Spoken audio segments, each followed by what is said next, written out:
no judgment zone. So Hey, join us Dawn. Saturday from 1 to 2 p.m. Hey. Not Can you hear the me? I got you loud and the clear. legendary KYOK Radio, 1140 a.m. and the all-new 92.3 FM and KYOKradio.org. Hey, what's up? This your boy James Fortune, and you are listening to The Lunch Break. Keep it locked. All right, man, listen, I need to be stepping in my Air Force Ones because I got one of the best of the best of the best. Listen, I saw her on Saturday, and I almost dropped down on my knee trying to apologize to her because when I tell you I messed up so bad, I did one of them dude moves where you like, bro, what were you thinking? But anyway, she gave me some grace. She told me I still owed her, and she decided to come on the show anyway. All the way from Hot Atlanta, it is none other than Dawn Montgomery. Dawn, how you doing, dear? I'm good. How are you? I'm great. I am great. Dawn, first of all, it was a pleasure meeting you in person. I got a chance to hear you when you were on with David Grubb and Hard in the Paint. I have been a fan of your work. I love what you're doing. And you have an amazing story. Do I? Dawn, you did not start out in this thing called broadcast journalism, especially on the sports side. No. Tell us about how you got started. Basically, I've had about 4 different career changes. I would say more so changes or pivots because I was successful in each career path that I've chosen. But there was still something that I needed to kind of fulfill whatever purpose I felt like I needed to serve. And I've always had my foot in sports industry. And luckily around this time, I think I was newly married. At the time, I think our son at the time had just started school. So I had this time where I was free to do whatever I wanted to do at the time. And I had just graduated with my bachelor's degree from Oglethorpe University.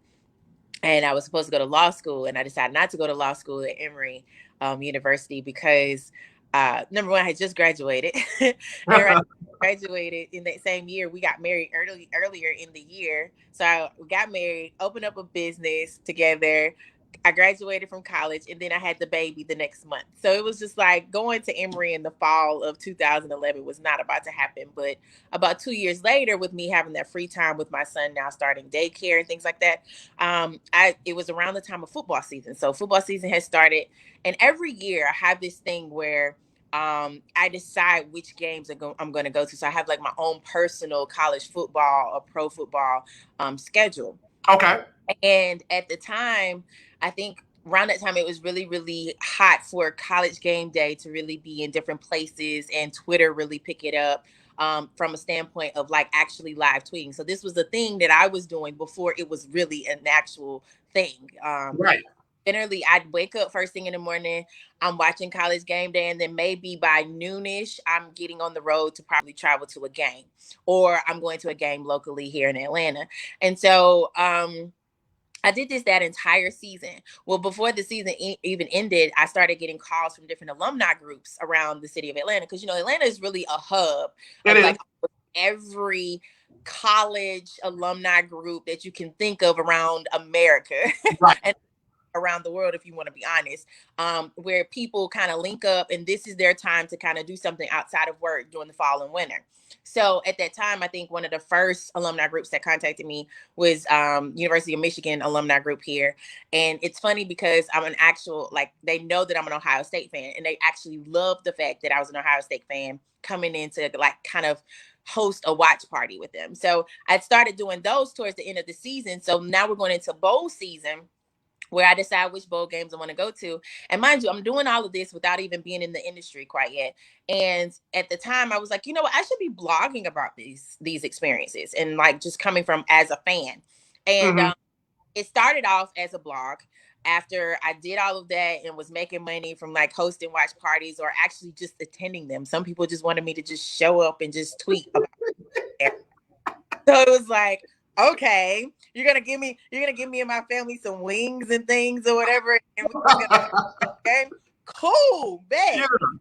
And I get a check, so great. So okay, okay, then something goes off within the next season because I'm like, okay, I can really do this again because I can tell them like I brought this many people to your watch party Right. or this people saw, my impressions on Twitter or Facebook.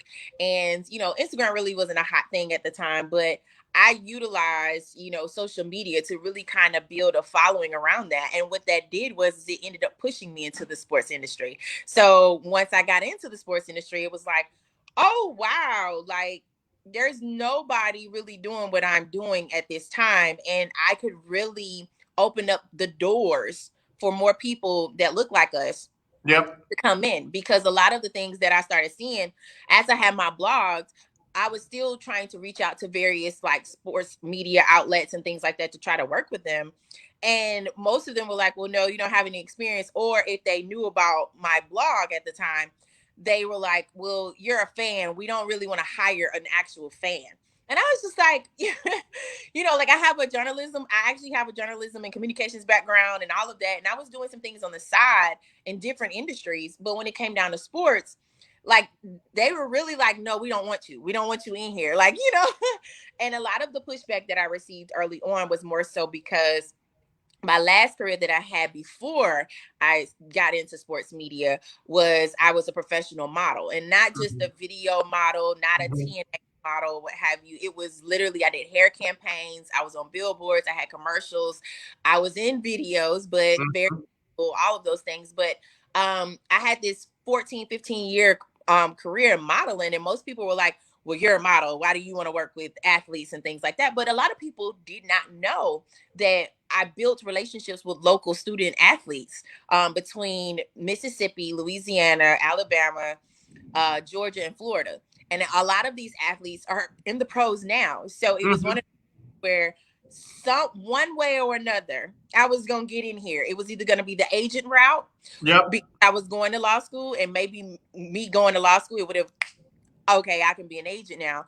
Or it was going to be exactly what I'm doing now, which is sports media and just in every creative facet that I can do it in. So that's kind of how I got it. Dawn Montgomery joining us here on the lunch break for Talk Your Team Tuesday. And I love that story because you hear all the time in relationships, in business, in friendships, what do you bring to the table? Yes. Excuse me, bruh, sister, Mr. Man, Mr. Woman. I bring my own table. How about that? Yes, yes. I don't have to put my tray on your table. I got my own. And I love that not only did you do that, but you do it in such a way that folks are like, dang, I didn't think about that. You have carved out a niche in an industry that's so big. It's almost like everybody's doing everything, but everybody's doing the same thing. And you've carved out a niche in that. Yes, yes. And luckily, in me doing that and actually just being myself, it was one of those things where a lot of us were able to be comfortable and create our own lanes and saying, okay, I don't have to compromise. I don't have to work with a big network. I don't have to intern for free all these years before I really see a payout. It was more so like, okay, I'm creating this lane. I remember how many no's I received. And I kind of want to say it might have been right around 56 no's. Wow. So think about how many companies I reached out to write, how many companies I reached out to even be an on-site reporter or sideline reporter just to learn, how many companies I reached out to intern. And at the time, remember now, I'm married, got a kid, got children in a blended family unit, and I'm out here really hustling like I'm starting life all over again at the time. Right. And so eventually, after receiving all of those no's, I was just like, you know what? No, it's time for me to build like a team, a unit that can move with me. And so what I did was I just reached out to people. I put it on like it was like just a free for all tweet. Like, if you want to write and you want to do something in sports, contact me, because I had all of these relationships that I was like, okay, I've got relationships with all of these Big Ten schools, ACC schools, SEC, Sun Belt. One of the first colleges that let us in the door was Georgia State, and Georgia State's football program. They let me chronicle like the beginning of it. Like literally, I was at the table. I was able to see how they came up with creating the football program, starting that and getting it going. So when the first season came, we were one of the first like Black media outlets that was credentialed to cover it. And it was literally me having to put that on my back and say, okay, I'm going to do this every Saturday. I'm going to be there for them. I'm actually going to travel to some of their games. And I'm going to prove that when you give us an opportunity, this is what it looks like when we seize it. And what that did is it got the eyes of like other universities locally, and then other conferences. They were like, okay, we could work with you, because even a UAB opened up their doors. Southern Miss, where I'm from, in Hattiesburg, Mississippi, they opened up their doors. And in that relationship, though, let's talk about that real quick. In that relationship, what I noticed was not only did they do that just because I'm from Hattiesburg and I kind of pitched it in a way where it's like, let me come home and do what I'm doing, but it was more so like, let me come and then let me bring in another person or another media outlet that can possibly benefit from this relationship as well. And that was HBCU game day. I was able to go in and cover, I want to say, one of the first games we were able to partner on, because I had did maybe 2 of the first games that they usually do, which is where they'll bring in an HBCU within the state who will come in and play them, right? Right. And I do believe at one point in time they played Southern, and I was able to just say, you know, let me get someone from HBCU game day in here, because again, from my outlet was considered mainstream and it wasn't really focused in on HBCUs. And I was like, okay, well, I know somebody that's doing that. So I reached out to Stephen Gaither over at HBCU game day, and I said, hey, send me somebody, or you come yourself, like figure it out, or I'll write for you guys. And I remember the first time it was literally kind of set up like that, where I kind of wrote one story for my outlet and then I wrote something different for theirs. I love it. They got their photos that they wanted. And it was a go from there. But even in doing something like that, it gave me the opportunity to just show people, when you do get in, you got to figure out how to collaborate. You got to make it do it. Yeah. We've got Dawn Montgomery. She's joining us here on the lunch break. Broadcast journalist. She is a brand CEO. She is a former model. She's an amazing mom, and she's just awesome. And I should have warned you about the lunch break. We're a little raw. We're a little rough. We're black-owned, black-operated station. Been here since the '60s, so we don't hold back on certain things. As you were talking, I heard something in my spirit.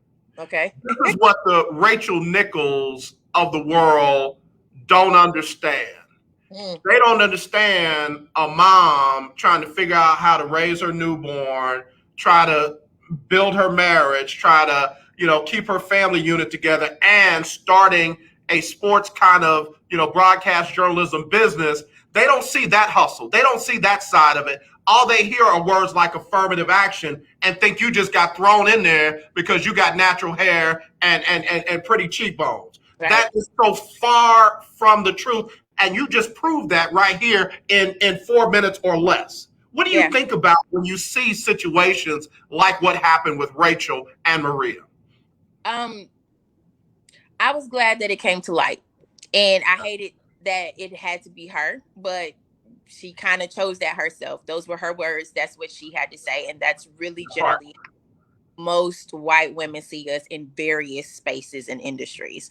The biggest thing is that what it should teach her isn't to be upset that she has lost her job, that they no longer wanted to work with her at ESPN, is that when you step in the way of someone really advancing for not just themselves, but for other people, Maria moving up and moving into that would have opened up so many more doors within ESPN for them to kind of change the narrative of what's been happening over there, because we've been seeing a huge turnover rate over there. Okay. Right. And she could have been satisfied or okay with the fact that, okay, I'll just give up this one thing, because she had other things. Like, that's the thing that I didn't understand that other people just didn't get. She was harping on this one thing that this Black woman was about to get over on her. And it was, let me go off on the institution as a whole, ESPN. So for someone like me, we know people smile in our faces. We know people, will embrace us or deal with us until they don't have to really be bothered with us. But at the end of the day, we are so talented. We are so gifted. Yeah. When you allow it in these spaces, we will flourish and we will expand whatever it is that you're trying to build and do. And I just think that, I really hated that ESPN couldn't work out a better relationship with Maria after that situation to kind of rectify and show that they were going in a different direction. But I'm so glad she chose whatever she needed to do for her piece in moving on and going on in the direction that she's going now. And I'm just very thankful that it played out like that in public, just because imagine how many times it has played out like that behind the scenes, behind doors. Correct. And people didn't know. And I know for me, it's one of those things where it's like, Maria then realizes, she's really got a whole lot of people that are supporting her, whole people that are really behind her and genuinely wanting her to kind of show them how to make that change, make that pivot, move over. Because people get very stagnant, they get very comfortable. And I feel like Rachel Nichols got very comfortable in knowing that she was token, diversity and inclusion, but you excluded someone who should have been at the table and should have been able to be able to move into what you were doing, because it made sense, whether they were choosing to do it because of the racial injustice that we've been dealing with out with companies and in public. But for me, she should have known better. She should have known better. Yeah. Definitely. So again, we've got Dawn Montgomery joining us, really blessing us with some good stuff. I hate to do it. I got to take a quick break. When we come back, I need to find out about that Mississippi connection.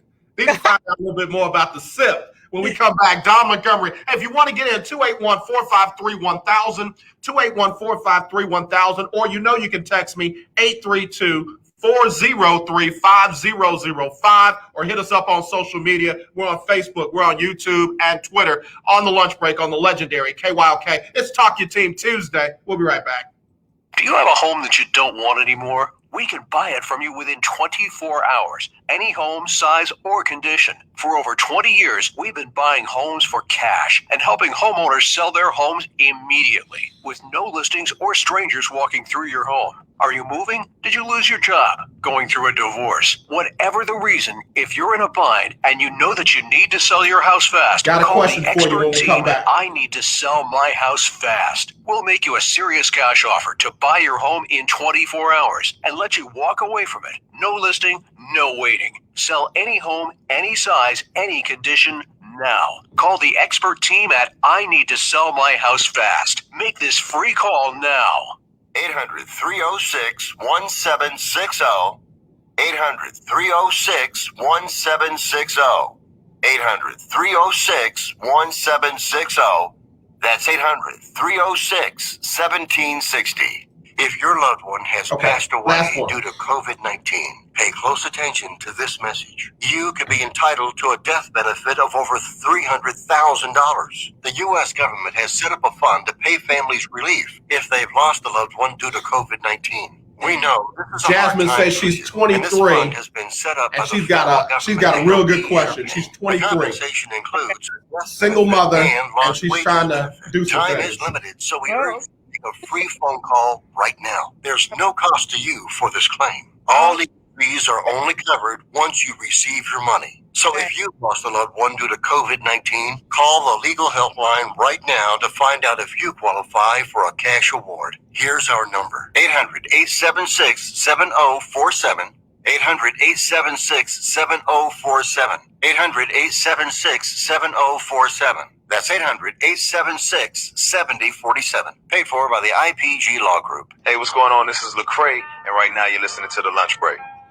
All right, y'all, we back here on the lunch break on the legendary KYOK and the all-new 92.3 FM, streaming live on KYOKradio.org, on Facebook, on Twitter, at Lunch Break KYOK, and on YouTube, The Lunch Break with AJ Jones. I've got a very special guest joining me today, one of my new favorites. It is Dawn Montgomery, broadcast journalist, sports broadcast journalist, former model, mom, entrepreneur, and a whole bunch of other stuff. I know she hadn't told us. So she's joining us here on the show. Dawn, again, thank you for making time for us. And we've got a question from a young lady that just texted in. She said, my name is Jazz, and oh my God, I needed this today.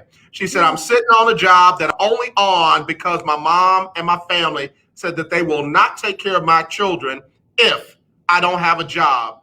But I have a desire to do something else, and all I hear is negativity, negativity, negativity. Miss Dawn, how did you deal with the negativity? Oh, I feel that. I feel that. I told you that one had a whole lot in it right there. Like literally being manipulated and controlled by her family. Use that negativity as motivation. And I say that not from a standpoint of what most people say, oh, everybody's hating on me, nobody's supporting me, I'm out here doing this on my own. It's more so like use it as motivation to figure out what's going to make you happy. Because number one, you're a single mom, and I know what it takes.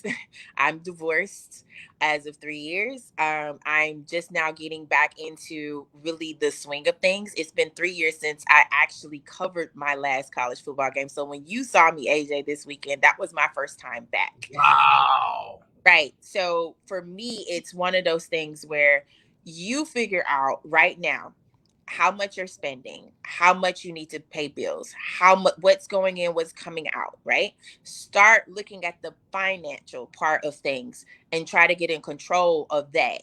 Create a pocket where you can have savings so that when you do decide to kind of pursue something that you're passionate about outside of your job, you have the money to fall back on. I say that because it took a lot of money for me to invest into doing what I was doing with my sports media company. I had worked 2 jobs so that I could make sure I could have a decent payroll for all of my writers. I didn't ask anybody to do anything for free besides the basic time frame of 30 to 60 days where they had to prove that they could actually write and keep up and be consistent. So to me, it's one of those things where you figure out what makes you happy outside of the job that create stability and security, because that's really all their negativity is generally about. They want to doing something, and for most people, them seeing you going to a job from about 9 to 5 every single day shows that you're actively doing something. But more so for those of us in the creative space, we have to prove in the work. Like the proof is in the work. It's in the things that we're doing, and as well as this is where I can make money over here. This is where I can make money over there. This is what I have to do. And you have to look at it from a freelancer standpoint. You cannot tell me that there's a freelancer out now, probably someone who just started, but not in general, a seasoned freelancer right now that writes, reports, hosts, or anything else that sits and waits on a job to come to them. They have to go for that. Yeah. So that negativity to kind of decide, what is it that makes me happy? How much money is all of this going to take for me to be comfortable enough to really pursue the things that I want to do outside of this? How much of that is going to actually be, I'm going to have to pay out of pocket for, so that I have to realize that I may not be able to rely on my family to babysit my kids. Is there somebody else that can babysit my children? We're in the middle of we're still in a pandemic. So you're going to have to find someone outside of your family that you feel comfortable with. Or are you going to be in a space where you can say, I need to bring my children with me, while I try to pursue this for a little bit, or figuring that out. Just start having those conversations with yourself. I know that came through in a text message, but I would like for you to give her my email so that I can with her and kind of track what she's doing, because it's going to start off hard and it's going to be very rough, but you have to stay encouraged, because that you're not fulfilled right now. And because you're not fulfilled, you can't give your best to your children. At the end of the day, it's really about you making sure that you're happy and doing what you're doing. My kids, for instance, and I'll let this be, Saturday was my first time getting back into the fold of things, right? And my sitter was not available 30 minutes before I had to be on College Game Day set to cover College Game Day. I literally broke down in my car. I cried, and I had to put my kids in my car and get them ready, go back in the house, because they weren't ready for that. They were ready to be dropped off somewhere. And so, you can just put seeing your kids in their PJs and they'll be all right with their snacks and stuff, and they're good, right? No, I got to go back in the house, put them on some clothes, do my daughter's hair, and get back in the car and inform the person that was my point of contact that I was running behind. But I had to explain, I had a situation that I couldn't control. And most people don't understand that, but she was very understanding, very accommodating, and made sure that when I arrived, I didn't have to worry about anything while I was there. Luckily, I also had points of contacts in various areas around the college game day set. And I say that because I knew the bus driver of the college game day bus, and he assisted me in making sure that my kids had water and snacks during the time that I was working. I had someone that was in the Alcorn tent that recognized me and knew that most of my family actually attended Alcorn State's campus and university. So they made sure my children had food. Then there was a moment where, you know, the Migos came out for a concert. My son is excited. So they're preoccupied while I'm conducting an interview with someone from Aflac and as well as Coca-Cola. So I'm saying this all because I had to adapt on site and I had to show up fully as myself. And the only reason why I was able to do that was because of the negativity I've always heard. Is because of the motivation that I have in what I know, why I'm doing what I'm doing in sports media. I'm doing what I'm doing because I'm really trying to show women that you don't have to compromise at all. You just don't. If you want to do something, you can do it. If you see something for yourself that you want to go after it. But make sure that it's the thing that you're willing to not talk to family for months. It's the thing that you'll be okay with not hearing your family support you or even see them show up for you. You have to realize you have to go this thing by yourself sometimes, because guess what? You're not by yourself. God is always there. Yeah. Let's leave that there. But he's not here in the physical to where we need someone to talk to. We need someone to vent to. We need someone to speak to. And in general, for me, I'm quick to be like, I don't need nobody to support me. And I say that because my support comes from God. I've gone through a whole lot my entire life, especially the past 3 years that I'm even here to be on this show to talk about in general, my life. And so for me, I'm just like, okay, I'll keep it going. I'll work through it. I was going to show up on set at college game day with tears in my eyes, a full, like flushed face, swollen face, because I was upset that something just didn't go right. And I just pushed through, and you have to really push through. Pray until something happens. Dawn, you got me over here about to cry myself, man. You just have no idea. That is such a powerful testimony and advice to this young lady. I don't know her, but I do know that what she heard has blessed her. We got a longtime listener who said, "Preach, sis, bro. Come on, sis. Teach today. This is real Black life. Come on, Black Queen." I mean, CJ said that is a village. Yes. Talk about your life in Mississippi. How's a little girl from some little town in Mississippi end up where she is today? Obviously, we see the foundation of what was laid to get you there, but talk about that transition. So I was born in Hattiesburg, Mississippi, where Southern Miss is, basically Brett Favre country. But we don't really claim him like that, no. But so I was in sports all the time. That's all we really had. Generally, if we weren't on somebody's farm or if we weren't actively in sports ourselves, we had college football. And so I was around that a lot. So growing up in Hattiesburg, Petal, Mississippi, I graduated in Ellisville, Mississippi at South Jones High School. When I left for college, before I left for college, I actually interned twice at the White House. I worked in Department of Education as well as for a senator as an aide. And so during those times, I thought I was going to go out and be a politician, because I was like, okay, I'm gonna run for governor of Mississippi, and I'm gonna be the first Black woman that does it, blah blah blah. I thought all that stuff behind the scenes, and I was like, no, this is not for me. So I decided that becoming a journalist, even though I went to Fort Valley State University as an agriculture economics major, on the back end, I was volunteering with the communications department a lot. So I kept communications around me. And as a kid, I used to copy edit my grandmother's column for the Hattiesburg American newspaper. So I was always around, newspapers, magazines, television, volunteering and interning here and there for different people as I grew. And, really, I think the turning point for me might have been right after Hurricane Katrina. And I'm only speaking on that just because Hurricane Ida has hit Louisiana and has affected certain parts of South Mississippi. And it's very triggering to me still 16 years later, because at that time of Hurricane Katrina 16 years ago, I had my son, my oldest son, Sean, who was about 2.5 months old at the time. And when Hurricane Katrina hit, most people always leave out Mississippi. They always leave out the That's city true. and the states and the areas that get the tornadoes and or the extra flooding that comes from all of the rain and the wind that destroys homes and kills people, because people don't realize the wind will kill you. Okay. Yes, it will. Um, Yep. so we ended up homeless. We ended up homeless for about 8 months. So I just had a newborn at that time. And at that time in the fall, going into the fall, I was supposed to take this internship that I had won with Jermaine Dupri and So Def as an A&R intern. Because if you follow me on social media, you know I'm always talking about music, and people are like surprised at my ear for especially old school music and sampling and and modern day music. Well, so at that time I kind of had to make a decision where it was like, okay, let me just get through this moment. Let me just get through this and I'll be fine. And that's kind of really how I've had to deal with all the situations that I've been in since growing up in Petal, Mississippi and Ellisville, Mississippi, and just really just deciding that being in Mississippi wasn't enough. I had to get out. My family pushed me out.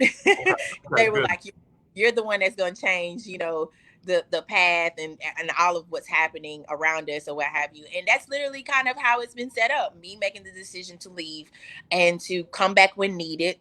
And to visit and be active back home because I'm on the board of directors of a nonprofit organization called Country Kids that's based in Hattiesburg, Mississippi.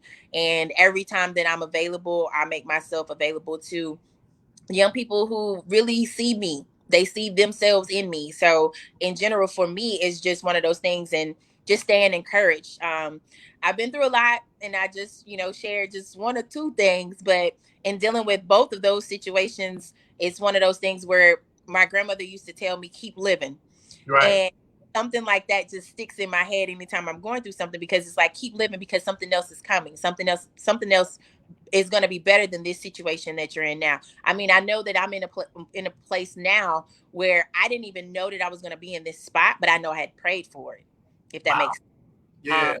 That I prayed to get through the past 3 years of dealing with, troubled pregnancy, a divorce, seizures, epilepsy, all kinds of things that I've had to deal with over the past 3 years. At one point in time, I couldn't walk. I had to go to physical therapy to figure out how to walk again. Like it's insane. But again, if it was just hearing, keep living, just keep going, and just pushing through. So, I think that's kind of what keeps me going. I think it's my own resilience, not just the resilience that people expect from me or expect me to endure and go through. It's just more so like, this is what life keeps handing me, and I'm always prepared to try to get through it. And if I'm not, then I'm still going through it. So I know that there's a testimony eventually. So I've been able to stay motivated through myself because I just feel like there's more. There's something else. There's more, and there's okay with wanting more. And it's not in a sense of materialistic things. It's just more in life, more experiences, more people to meet and greet. Like, wouldn't be here if it had not been for us running into each other this weekend. You know what I'm saying? And I'm so grateful. And look at this. So you helped start that program. Your first game back was in that school, in that stadium. And Dawn, I mean, just seeing that picture of you, Keisha Kelly, Miss Jennings, I forget the other young lady's name. I said that right there, that's the face of where we're going. Folks want to minimize Black women, but that's the future right there. That's the right now. That's the right now. Mm-hmm. And I saw a lot of power in that picture, man. I really did. Mm-hmm. And it was good to meet you. Do me a favor. I got to hit the top of the hour. But when we come back, I got another real important question from you, and then I'll let you go because I know you got something to do. So, y'all, Dawn Montgomery is blessing us. I'm trying, y'all. I'm trying to hold my mule. I'm telling you, you know me. I'll run and shout and holler in a heartbeat. So let me hit the top of the hour. If you got, a couple of questions, get them in quick so I can get them to Dawn. I got a lot of comments like, man, this is what I needed today. Bruh, where'd you find her? Dawn Montgomery, you are my new hero. AJ, make sure she gives her social media information. AJ, is she coming back? AJ, hush and let her talk. I haven't even said nothing. Anyway, let me hit the top of the hour. We'll be back.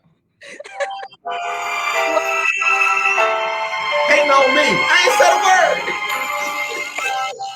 The legendary 1140 AM KYOK Conroe and 92.3 FM A222CX Houston. The views and opinions expressed on all radio shows broadcast on KYOK are entirely those of the host, guests, and callers who are entirely responsible for all show content and do not in any way reflect the opinions of KYOK Radio, its sponsors, staff, or management. All right, y'all. That's hour number 1. We're in hour number 2, and I tell you, I really didn't know if I was going to do the second hour. I was going to do, about 20 minutes with Dawn, and then get on off and go on home. Dawn, what you don't know, what the listeners don't know, is one of my daughters, right before I came in, tested positive for COVID. Oh, wow. And she's too young to be vaccinated.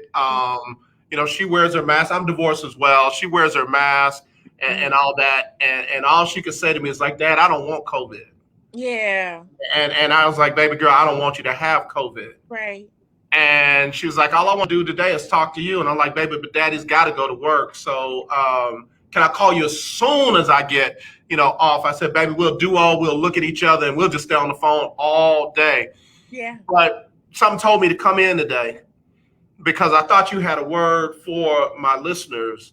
But you had a word for me. You had a word of encouragement for me, man. And I'm serious when I tell you. It's one thing to try to minister to other people. It's another thing when that thing bounced back on you and it ministers to the part in you that needed it. So we've seen a lot go on with mental health, like with Simone Biles, with Naomi Osaka, with others that people just don't get, man. They just don't get that there are times when people are not what they do. Sometimes we're not tennis players. Sometimes we're not basketball players. Sometimes we're not gymnasts. Sometimes we're not broadcast journalists. Sometimes we're real people with real issues trying to make it through our day. And I know just from what I heard from you that you had some legit struggle. Couldn't walk at one time, homeless, trying to raise your baby. You've gone through a divorce. How does Dawn handle her mentals, as Marshawn Lynch would say? Take care of your mentals. Take care of you. Yep. So how does Dawn do that? And what would Dawn say to somebody who's just trying to get through the day? First and foremost, I give all praise and honor to God. I have to, because me being raised in the church, I'm AME. My grandmother was a pastor. My uncle was a pastor. My mom is a pastor as of the past 4 or 5 years. And just knowing that I'm always in a constant state of prayer and gratefulness. So I start there.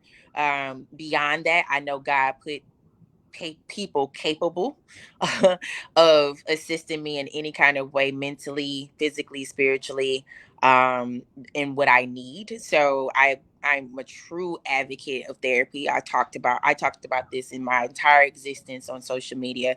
It's insane that one of the first platforms that really kind of allowed me to kind of open up about me being bipolar and dealing with that disorder on an everyday basis was Facebook. And I was able to create a group, and I helped so many Black people who were raised where, go to church, you pray about it, let it go. Right.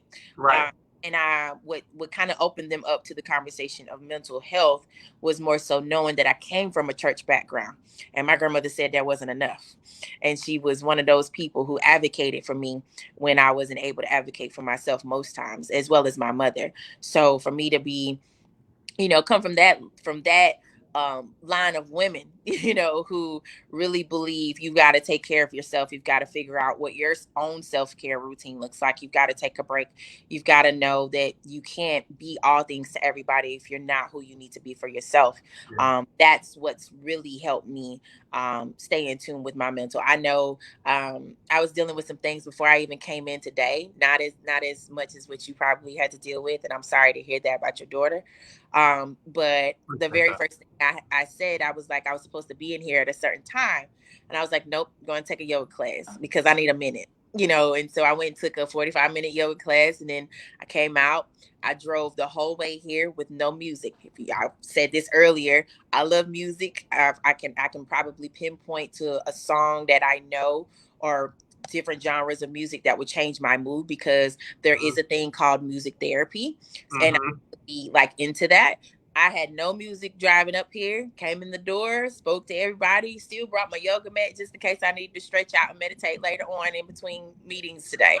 So it's one of those things where I've been forced to pay attention to my body, especially with what I've had to endure the past 3 years, where I can't ignore if my body feels a certain way, or if mentally I just can't do it. That just it's not going to happen, and it's okay. And one of the things that does is, I believe it encourages everybody else around me to be mindful of what works for them, and how they can take care of themselves mentally, spiritually and physically. So for me, just really being in tune with what I need when I need it, I will do it. If I need some time where I'm asking my kid's father to get them in the middle of the week, I will literally tell him, hey, either you gonna get them or somebody else from in the family is gonna get them. And that's I think he's gonna jump up and get his kids. so it's like, it's just one of those things where I just make it known what I need, and I'm in tune with myself. I journal a lot outside of the writing that I do. Okay.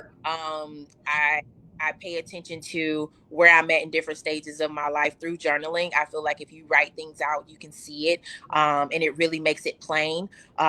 So for me, that's kind of when I'm like, I'll send a journal entry to family and be like, hey, I need someone to come from, like, my mom is here, for instance, from leaving Mississippi because of the hurricane and everything. And it was triggered really, really bad because she endured the homelessness that we had to go through. It was her home that got flooded out.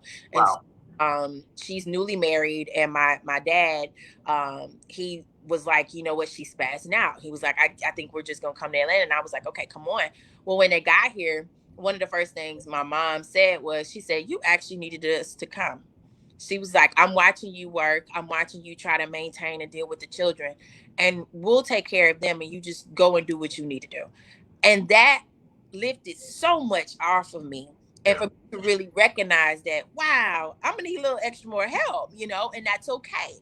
And not to feel shame, because as parents, when we gotta put certain things before our children, it hits us. And I know there are very few moms who will say they don't experience mom guilt or any shame about doing what they need to do for them. But there's a majority of us, it hits us hard. And it hits us hard because we love our children. We want our children to be okay. We may not trust our children because of our own childhood traumas that we've had to deal with other people. But at the end of the day, like I was telling the single mom on the question that she had earlier, if she's not good, she can't do what she wants to really do for her. Like, it was okay for my kids to see me cry about this situation where I didn't know what I was going to do, but I took a breath and I was okay. And by the end of that day, they had to go to work with me that morning. But by the end of the day, by the time I got to that game, I had figured out that one of my cousins was still here in the city, and she was able to get them, you know what I'm saying, for the evening, so that I could go cover the game and do what I need to do for the evening. So it ended up working out in my favor, and it didn't look like it was going to be. So in general, for me, it's that keep living, keep going. That keeps my mental in check always. Well, let me tell you, Dawn, you have blessed us in so many ways today. I can't even see straight. I do want to answer one of your Twitter questions.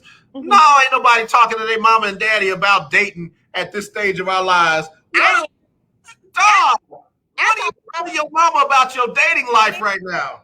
So the thing about it is I think what I love about how I am and I'm able to show up in my family is my family knows there is no filter. I should have one, but I don't. And it's literally one of those things where I think I talked to my mom, and I figured this out last night when we were talking. I think I talked to my mom about how hard it is to date, because when she divorced, when her and my father got divorced, and we moved to Jackson, Mississippi from Mansfield, Ohio at the time, I didn't see her date. All I did was see her work.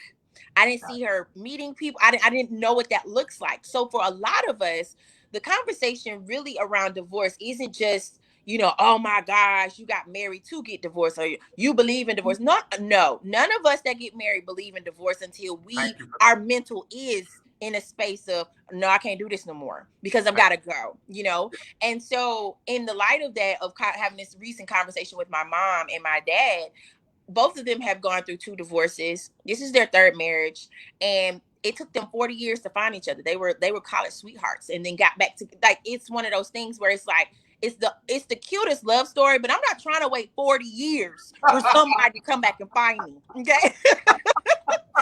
So me having this conversation with them, it's more so like, okay, I know I want to get married again, but I also know I don't want a 2nd and a 3rd marriage, right? You know what I'm saying? Like, I don't want it to be one of those things where I'm going to have to figure this out again. So I'm having this conversation with people that I really trust would really tell me, okay, that's a red flag immediately.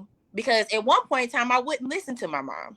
Gotcha. At one point in time, I wouldn't, she'll suggest something or she'll say something, I got to go out there and go bump my head on something before it really hits me. So in general, I think that's why I kind of put that question out there, because a lot of us, especially that have parents that have been divorced and remarried or what have you, do you really talk to them about how they pick up the pieces after they've left the situation? You know what I'm saying? And so I found a lot of wisdom in some of the things that they were telling me.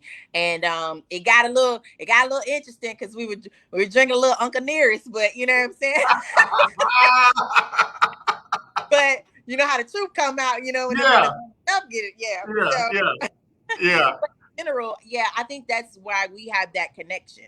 And our recent trip to Canton, Ohio, where we drove like 19-20 hours, to the Pro Football Hall of Fame to experience that together, that kind of brought us closer, just like how when we went to Cooperstown, New York, to see Ken Griffey Jr. get enshrined at the Major League Baseball Hall of Fame. So it's one of those things where I have that relationship, and I kind of want to encourage, especially Black women, mothers and daughters. I kind of want to encourage and kind of show them, like, even if you grew up with the kind of rocky or unstable relationship with your parent, there's ways that you can grow into a loving relationship and a blossoming relationship as you get older. Yeah, that's good. Yeah, I wanted to go through this today because a lot of folks just see what they see on camera. A lot of folks just see what they read in print or on social media.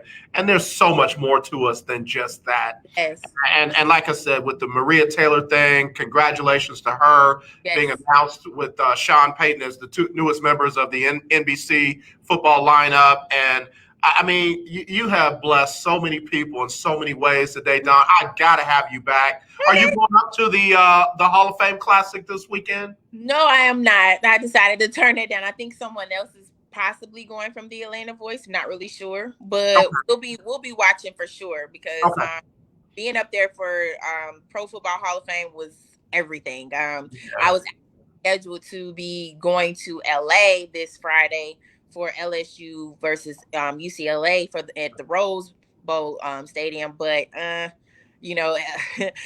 has all the variants, everything. And as someone says, unless you get ready to pledge to that Greek variant over there, don't go. So I decided not to go. I'm gonna stay here. Yeah. I know your alma mater is in the Red Tails Classic against Tuskegee. Am I right? Is that this weekend or is that coming up? Coming up. I'm not really sure. I'm kind of off on those dates. I got to get back in the know. It's a lot. And Atlanta is certainly. Say it again. Weekend and next weekend. I was saying there's a lot of classes coming up this weekend and next weekend, so for sure. Yeah, I'll be at the Labor Day Classic here in Houston, TSU, and Prairie View. We got the State Fair Classic, Prairie View and Grambling coming up. A lot of stuff going on down here, and then I'll be at the Bayou Classic. Up in November. So any thoughts on Cam Newton? Where's he going to end up? Should he end up anywhere? What are your thoughts on what happened in New England? I knew it was going to happen. I think it was one of those things where it might have been a decision that they wanted to make, and it just proves that the organization as a whole isn't as diverse as it would like to be. And that speaks to the NFL in general. I feel like if Cam wants to continue to play football, he should. But at this point, I think Cam is technically done, in my opinion. And I say that just because there's so much more work that he can do out off the field than on the field at this time. But I also know he's a true athlete and he's gonna want to compete. So if I'm down with wherever he ends up going, I've always supported him from a distance, especially after how, that college football scandal with Mississippi State and Auburn and things like that. But in general, for him as a man, I've begun to respect how he has carried himself in this industry, and how he was really a huge part of changing the look of the Black quarterback in the NFL. So I would want to encourage him to really weigh his options, and monetarily he may need to go back for 1 or 2 years just to kind of stack his money and stack that cheese, do what you got to do, right? Check your chickens and all that. But after that, I really want him to have a plan to really be in these communities that he benefits with his tournaments and things like that. These kids need a Cam Newton to really kind of connect with and rub elbows with. And I think he would do so much more impact off of the field if he took the time to kind of focus in on that. Dawn Montgomery, y'all. That's why I rocks with her right there, right there. And I love your kids, man. Tell baby boy to quit breaking baby girls' ankles. Listen, they practice that, and at this point, I think it's a stage act because she can play defense. I've seen her do it. So if they put on a show for me when I see them, I'm like, y'all practice that. You she did have a little flopping going on. She started flopping. It gets me every single time. So yeah, I'll let him know. Please tell everybody where they can find you and follow you and all the amazing work that you do. So @_Dawn Montgomery. I'm only on Twitter and Instagram now. Facebook was becoming a bit too much for me. And for now, I'm still deciding on whether or not I'm going to be on both of those platforms. But right now, Twitter's the best bet where you can really find me. Instagram, you get a little bit more personal, everyday things because I love stories, and we no longer have fleets on Twitter, so great for that. But yeah, just in general, those two spaces. And I'm the chief brand officer with the Atlanta Voice newspaper here in Atlanta, the oldest publication, Black-owned publication, and still in print here. So you can follow some of my work there. We're always working in our communities, always trying to do what we see fit, and educating our communities on what's happening in the news, sports, politics, and business. Well, let me tell you, I've got her Linktree link posted up. So if you're following us on social media, you can definitely follow her there. I will definitely follow up with her information after the show. But Dawn, thank you. And again, please, when you got time, we'd love to have you back. No, not a problem. I'll be available. All right, my friend. Take care, Dawn. We'll talk to you soon. Okay. All right, y'all. Dawn Montgomery, man, what an amazing interview. Let me take a quick break.